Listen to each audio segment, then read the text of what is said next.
I am Ryan Yang, a 34-year-old man working as a college teacher and thoroughly enjoying my position. I have a 32-year-old wife, Doris, and we've been together for 8 years. During this time, we welcomed a wonderful son named Keith, who just turned 4. If asked whether I am happy, I would confidently say yes. Everything is going well in my life, following its course. By the way, Doris also works as a college teacher. It's our joint venture. We met when we were studying in college, and I had no idea that I would marry this girl. We simply collaborated on projects, spent a lot of time studying, and discussed science. We could stay at each other's homes and retreat to our rooms. I believe that when a man and a woman have such close contact, a connection is inevitable. It happened to us. Initially, we exchanged glances, but things progressed further and further until Doris found herself on my writing desk, right in front of me. Our first time happened in my room, with parents on the other side of the wall. We tried to be as quiet as possible to avoid being heard. Despite Doris not being into sports, she had a beautiful figure and a tender, youthful body. We realized our mutual attraction when our meetings became a daily occurrence. We had intense passion, leading us to decide to become a couple. Later, I proposed to Doris. Doris's parents were very supportive. Her father, Mr. Wilkins, was a petroleum engineer, and they were well off enough to gift us a house where Doris and I settled successfully. I don't know what we would have done without them because, to be honest, with my teacher's salary, it would have taken me 10 years or even more to save up for such a house, so it was an excellent foundation for starting a family. We often visit Doris's parents, and I enjoy spending time with them, feeling like a true family. Doris was not the only child. When Doris was little, her mother decided to leave Mr. Wilkins, leaving him with young Doris. After that, Doris stayed with her father, and it was a challenging period in their lives. Her father drank a lot, and Doris had to take care of household duties besides her studies, which was quite tough. Over time, everything changed for the better when Mr. Wilkins' life introduced a woman named Beverly. She had escaped from her ex-husband, who regularly subjected her to physical abuse, not only her but also their son, Albert, who was 4 years younger than Doris. As a result, Mr. Wilkins married Beverly, and Doris gained a stepbrother. They had a close-knit family, but there was one aspect that always bothered me: Doris's brother, Albert. I can't say I had negative feelings toward him. On the contrary, I was neutral. However, Doris always wanted me to get along with him. Get along with Albert normally. I don't understand what the problem is. Can't you see how he looks at me with disdain? He looks at you just fine. You're making up problems in your head again, and getting upset over nothing. I don't know why, but I felt some dislike toward her brother. Still, the most important thing for me was that my relationship with Mr. Wilkins was good, and I didn't care much about Albert. I understood that Doris wanted us all to be friendly, but I don't know. This guy annoys me. I never told Doris directly, but I often noticed how Albert looked at her, how he interacted with her. It seemed like he wanted her, so I tried to keep Doris away from him. Maybe I'm going crazy thinking this way, but anything is possible in life, so this situation bothered me. Doris and I also had a massive argument when I came home from work and saw Albert in our house, sitting in the kitchen, having a friendly conversation with Doris. I understand he's her brother and all, but first, he wasn't her biological brother, and second, to me, he was always a stranger. And what should you do when a stranger is on your territory? Right, kick him out. So I tactfully and without aggression escorted Albert out of my house and tried to explain my position to Doris, but she refused to listen. To be honest, it always irritated me when Doris interacted with her brother. I'm not a tyrant and didn't want to restrict Doris in anything, but her brother at 28 hadn't started a family, still lived in his parents' house, and kept taking odd jobs. I didn't like his lifestyle. Maybe if he had achieved a certain status, I would have befriended him. But as it stood, he was a freeloader who meddled in our private life. When Doris and I planned to go shopping in the city because we had received our salaries, we decided to leave Keith with her parents. And you know what? When we came to pick up Keith, Albert had tagged along. He spent the entire day with us, holding back a lot, and enduring for the sake of his wife, always making concessions. So when I saw Albert's name on the guest list for my birthday, it just exploded inside me. I was supposed to have my birthday in a week, turning 35, a milestone, a round number. We planned to rent a house for a party and invite all our friends to sit together and celebrate. I used to dislike such parties, but Doris insisted strongly, especially because she wanted to have some fun. We intended to invite at least 20 people, including ourselves. These were all people we went to college with, and we actively maintained connections with. However, when I saw Albert on the list, Doris and I had a real showdown. Doris tried to convince me that Albert is also a close member of our family, and he would be deeply hurt if we didn't invite him. She told me that Albert would behave appropriately and that he's her brother who helped her get through a difficult childhood, and I should accept him, at least for her sake. It was hard for me to agree, but in the end, she managed to persuade me because I didn't want to argue with her. 2 weeks after my birthday, we were supposed to fly to the islands for a proper vacation. This trip was important to me because we had been saving up for it for over 3 years, so I didn't want to spoil the mood for both of us. A day before my birthday, Doris and I went to see the rented house, and it was simply fantastic. A large outdoor pool, a barbecue, a spacious, cozy hall with darts, a pool table, a great audio system, everything for a good time. Looking at the house again, I realized that I did want to relax, considering that I didn't do it as often as I would have liked. After inspecting the house, we went to a restaurant, drank wine, and chatted about our future. I was happy to be with Doris. She was a real goddess to me, for whom I was ready to take all the laurels. Returning home, we were completely alone because Keith had gone to his grandparents for a couple of days. So Doris and I had an unforgettable evening. We first took a bath together and then, wrapped in a single towel, we lay down in bed. My cool body touched Doris's warm body, which looked absolutely stunning. I was sure that all the college students lusted after her, and I was so happy that she was only mine. The day of my birthday arrived, and I woke up to my son Keith bouncing on the bed, shouting, "Happy birthday, Dad!" It melted my heart. As I stepped into the hallway, my parents, Doris's parents, Doris, and Albert greeted me. I wasn't bothered at all that Albert was here. Everyone wished me well, and we headed to the dining table. The plan was to spend the first half of the day with our parents and gather for a party at our house in the evening. The beginning of the day was fantastic. We spent time with our closest ones, and around 2 in the afternoon, Doris and I were alone in the house, getting ready to leave. I playfully disrupted Doris from getting ready.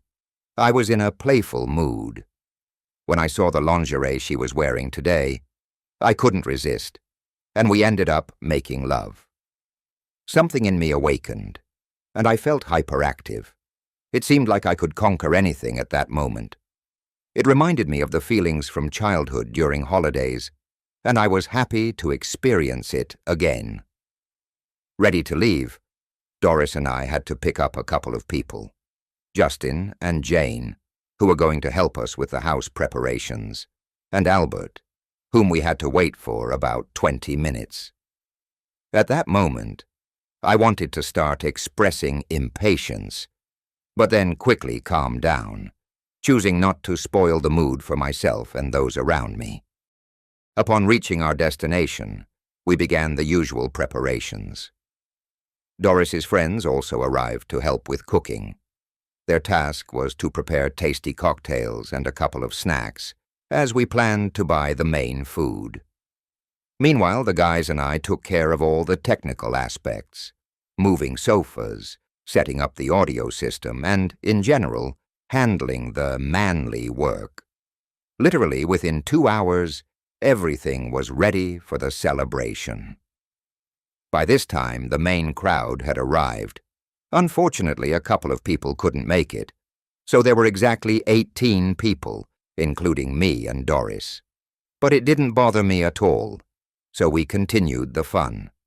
Everyone was slightly tipsy. We started with group games, which were our specialty. The evening went pretty well. Everyone laughed and enjoyed themselves. I intentionally didn't drink much to keep a clear head. I knew my limits and didn't want to consume too much alcohol, unlike Doris, who was already quite drunk.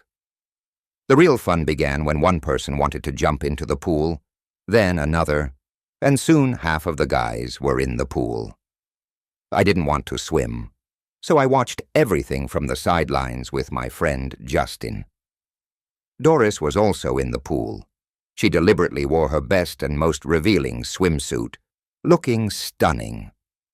I hoped the water would sober her up a bit. Albert jumped into the pool later, causing real chaos. He splashed around with everyone, and it seemed like everyone was having fun. I was also invited, but I declined because I didn't want to. I noticed Albert getting very close to Doris. It looked like they were engaged in some conversation. But after a few minutes, Doris decided to get out of the pool and approached me. She began to plead with me to join everyone in the pool, but I said I would take a dip when the pool was semi-empty. I hinted to her that I wanted to swim separately with her while everyone else was in the main hall of the house. Doris listened to me and pretended as if she understood everything, but unexpectedly, she pushed me so hard that I fell into the pool fully clothed, with my phone and cocktail. She started laughing and had more alcohol. I was upset by her actions. I just didn't expect such a betrayal. But then Doris jumped straight to me and we started kissing. I felt uncomfortable because most people were already heavily intoxicated, and I had hoped for a cultured evening, not this debauchery. I left the pool. I was getting annoyed with what was happening. I wanted a classy party, but it turned into a complete debauchery. I went into the house and headed to the second floor to a room to change. I heard someone having sex in the adjacent room, but I didn't bother them and went into another room. There were a total of 4 people on the second floor. I began changing clothes, doing it as slowly as possible, hoping that Doris would come to me. At least she saw what mood I was in, and she knew I went to change, so I comforted myself with the thought that she would come soon. But the minutes dragged on, and there was no sign of Doris. Then I decided to abandon this tactic.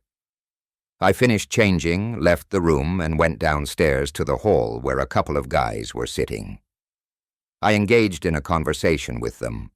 I can't say how much time passed, but about 20 minutes by the feel of it. During this time, many people had left the pool. I decided to go outside to check on Doris, but I didn't see her in the pool. Then I asked Justin, who was swimming at the time. He said he didn't know where Doris was. She left the pool at about the same time as I did and went to the house. I didn't understand how it happened, because I was sitting and waiting for her in our room. How could we have missed each other? Then I glanced at the pool again and didn't see Albert in it. My heart skipped a beat. I thanked Justin for the information and headed to the house. Quickly going upstairs to the second floor, I started listening for sounds. It was quiet, but from the opposite room, I heard soft slapping sounds, as if someone was being intimate. Approaching that door and putting my ear to it, I started listening to what was happening inside, and heard distinct sounds of intense passion. I tried my best not to think of the worst, and just tried to listen to discern whose moans those were. Suddenly someone touched my shoulder. It was Justin. I gestured for him to be quiet and not make any unnecessary noise, and he understood. Together like true gorillas, we stood by the door and listened.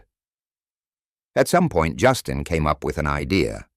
He suggested knocking on the door and asking when the room would be available, and then, by the voice, we could determine who it was. Justin confidently knocked and asked when the room would be available. A female voice immediately replied, "We need another 10 minutes." At that moment, I thought I was going crazy because it was the distinct voice of my wife, Doris. Justin confirmed my suspicions, and we couldn't think of anything better than to break down the door. After 2 strong blows, people from downstairs came to see what we were doing. From the 4th strong blow, we managed to break down the door, revealing such a scene before us. My wife, completely naked, lies on the bed, and on top of her is Albert. The most insulting part was that throughout all of this, Albert continued the act.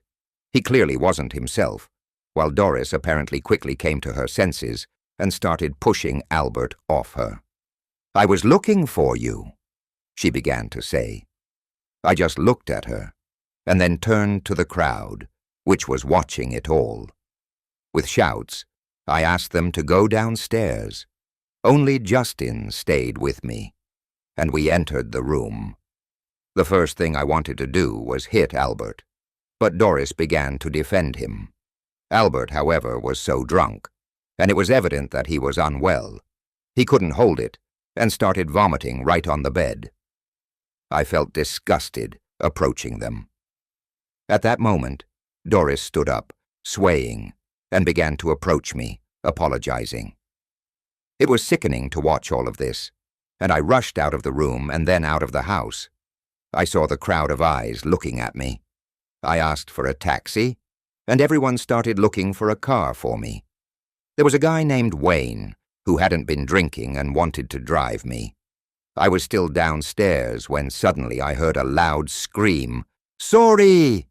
and saw Doris, naked, rolling down the stairs into the common area. Everyone could see her in that state. I was so ashamed that I left the house as soon as possible. I didn't care about anything anymore. I wanted to go to Mr. Wilkins and explain the whole situation to him. I felt completely sober and aware of everything I saw in the house. Wayne was my classmate at school, and we maintained a good relationship. So we drove in silence all the way. He turned on loud music and just drove me. At the end of the way, I thanked him and went to the Wilkins house. It was midnight. Everyone had been asleep for a long time. But I didn't care, and after a couple of unsuccessful, finally, Mr. Wilkins opened the door for me, and then his wife joined us. Justin texted me in which he said that Doris eventually fell asleep in the bathroom. She felt sick. I was not surprised, and began to tell Doris's parents the whole story. Mr. Wilkins already had gray hair, but after my story, it felt like it had become even grayer. Mr. and Mrs. Wilkins sat in disbelief and did not understand how this could happen. They shared that when Doris and Albert were teenagers, they hid and slept together at night. They were caught and scolded a couple of times, but they did not think that such childish pranks would affect adult life. Mr. Wilkins advised me not to make hasty decisions and suggested discussing everything with Doris. Reluctantly, I agreed, but later decided to go through the gallery on my phone and started scrolling through photos when it hit me. I came across a picture of Albert and Keith on Keith's birthday, and it seemed to me, but I noticed a resemblance in their facial features. It horrified me, and I went into Keith's room, where he was peacefully sleeping. I began comparing their faces and found many similarities. I asked Mr. Wilkins if he noticed anything, but the answer was negative. Losing trust in him, I quickly woke up Keith and headed home with him. I just couldn't believe that one day could change my life so drastically. I didn't sleep the whole night and awaited the clinic's opening. As a precaution, I decided to hide the money Doris and I were saving for a joint trip. I took a DNA test, and the results would take 3 days. During that time, I took measures to secure myself completely, such as freezing the bank accounts, changing locks at home, and more. The next day, I received over 15 videos, starting from the moment I broke the door and ending with what Doris staged the next day. Doris slept in the bathroom all night, and then she started throwing a tantrum and wrecking the entire house. I found it amusing because, by the documents, she rented this house, and it was her idea, meaning she'd have to pay for the broken door and the mess. But then her parents came, taking her and Albert home. I don't know what happened there, but for all those days, neither Keith nor I were bothered. Friends called and supported me. Rumors of Doris' infidelity had already spread in college, but what consequences she would face remained unknown. Meanwhile, I received the DNA test results on paternity, and it turned out to be negative. I looked at Keith, and it was difficult for me to accept that he wasn't my son. I just couldn't believe it. It was a very delicate truth for me. I filed for divorce, hoping that Keith would stay with me, and Albert wouldn't claim him. A month later, the court ruled that Keith would stay with his biological parents, as he was still young and wouldn't understand much at his age. I felt sad about this news, but later I found out that Mr. Wilkins deliberately made Albert take the child. I found it to be a pathetic move. Mr. Wilkins and Doris didn't say a word to me. They avoided communication, although I was the victim in this situation. Doris lost her job. She was fired from her teaching position because everyone in college knew about the incident at home and talked about it. Her reputation was tarnished, and she was to blame for it. In the end, I had to move to another house, and now I live completely alone. I managed to keep most of the money and leave Doris with nothing. She only got a portion of the proceeds, not the full amount.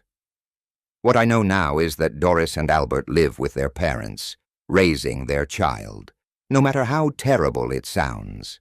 None of them reached out to me. They clearly resented me. But I didn't care.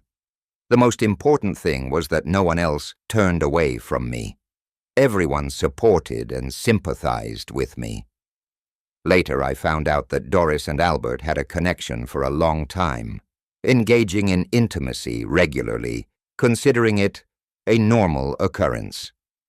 I was horrified, and even after 1.5 years, I still regret having entered into marriage with this woman and spent 8 years in it.